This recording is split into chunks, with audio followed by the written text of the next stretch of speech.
गोटे ट्रक एवं एक ऑटोरिक्शा मध्य भयंकर दुर्घटना घटी 3 जनकर मृत्यु होइथिबा बेले अन्य 5 जन आहत होइछन्ति।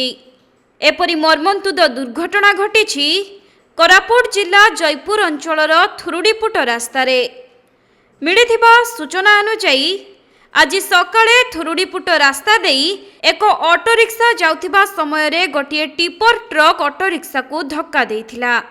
फलरे ऑटोरे यात्रा करुथुबा 3 जन यात्रींकर घटनास्थल रे ही मृत्यु होइछि एवं स्थानीय लोक माने संगे संगे आहत होइथिबा अन्य 5 जन को उद्धार करी चिकित्सा पई कोरापुट शहीद लक्ष्मण नायक मेडिकल रे भर्ती करिथिले।